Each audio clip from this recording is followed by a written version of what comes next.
nothing more that I like than brownies, but to make it even next level, I love rhubarb brownie.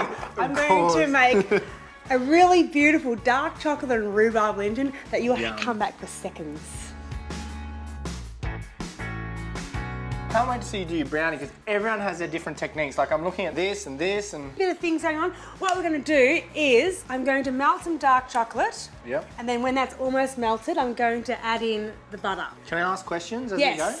Why not at the same time? Butter, chocolate. I don't want the butter to melt and then split while the chocolate is not melting. So I want to melt the chocolate a bit to start off with and then fold in the butter at the end so it'll emulsify properly. So I'm going to get 4 eggs and we'll get 300 grams of sugar on. Sure, into the whisk. And you can zhuzh that up in the mixer. All in. So I've got the double boiler. And look, you probably could just do this in a saucepan, just all in. But I like the because double we boiler. were discussing before about when I make my brownies, it's just all in the one pot. When you're at home, for every step in a recipe, there is always a reason. And there's often always an alternative as well. It's just, you get in your ways, don't you? Yeah, you do. Yeah, my mum... What I love about cooking with a friend is you learn new ways pretty quickly. She'll tell you about it. What does your mum do? Mum would be set in something like, get her to make a pavlova. I'd try and suggest something different. No. And no way in the world. No. Don't try and change your mum's pavlova recipe. Every time I make a pavlova, my mum goes, Em, have you tried my pav roll? Every single time. Have you tried the pav roll? Like, I have tried the pav roll, Mum. I like to make the pavlova.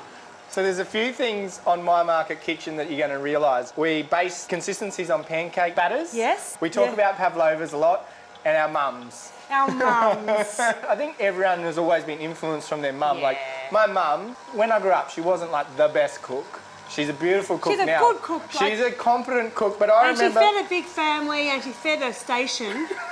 She did feed a station. That's an accomplishment right there. You see this chocolate is all nice and melted. Now I'm going to add in 150 grams of butter. So melt that in. And now can you just sort of sit that to the side? Yeah.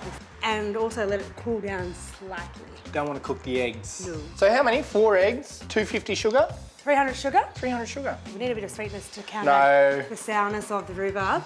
My brownie's got, well, depending what size. The one where I used to work, I used to put 2 kilos of sugar in it. Well, it was a big batch though, 2 kilos of sugar, kilo of butter, kilo of chocolate. Wow. 28 eggs. Well, that's a big brownie. We're doing the domestic brownie. How's it looking there?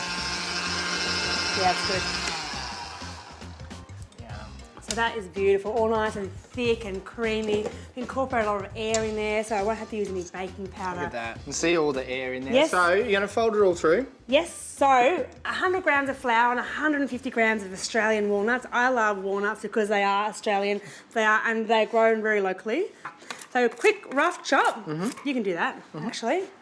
And then while you're doing that, I am going to fold in this. Now this butter is unsalted, so I like to add in my own little pinch because it's also chocolate loves salt.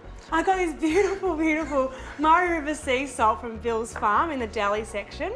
Putting a little bit of the chocolate mixture in, and we're going to loosen it up. So is this a third of the time process? Yeah. Okay. But even less than a third of the time at the beginning. Baking is one of those things I just never argue with. If that's what you're told to do, you just do it. Like, okay. And then a bit more. So now you can really pour a lot in. Yeah. And so folding it through. Great mixing action there, Emma.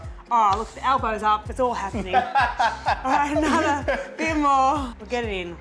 So all that air is still incorporated, even though we've put in quite the heavy chocolate. Yum. There's salt in it, that's delicious. How good is it? And I've got about 120 grams of plain flour. Yep, butter. Butter, just smoosh it in. If you have clumps, it's fine. Brownies are really rustic. They're a great thing to make. So you want this lined with paper now? Yeah, I want it buttered and lined with paper. Just, you want to make sure they pop out. It's extra safety. Extra safety. And then lastly, these walnuts in the mixture. Line tray. Beautiful. And can you cut those into 2 centimetre battens? 2 centimetre battens? As much as your knuckle. Sure. Thanks. Any orange? I think orange would go really well in this. It would. So where does the rhubarb go? In. In? We're going in. So you cook it through the browning process? Yeah. Beautiful. So it'll still have a bit of bite? Still have a bit of bite. It's quite a bit of sugar in there, but we'll still have a bit of bite. There we go. Then mix it in all nice and nubby. Nubby. Nubby. It's a nubby mixture, this one. And then we're going in. Woof. Now, because the rhubarb does cook a little bit and will fall apart, I like to poke it quite down. I like it to be a rhubarb surprise brownie so that you get that nice brownie crust on top. All right, and smooth it.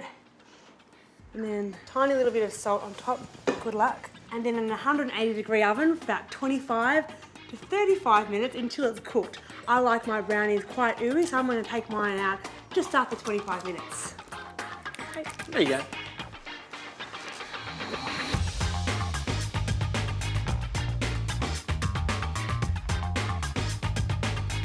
The brownies have been in the oven at 180 degrees about half an hour. I'm going to go and check them now. I think they'll be done. The whole kitchen is perfumed with that rhubarb, chocolate. Emma's a bit more of a perfectionist when it comes to a baker than me. I love learning from her. Ah, thanks, Linton. Look at that. That is beautiful. You can see that beautiful shiny crust on the top. I love that in a brownie. Yeah. It's really, really pleasing. So I'm going to let this cool in the tin and I'm cut it into 9 nice, big, chunky, pleasing, delicious squares, and they'll be ready to serve once they're cool.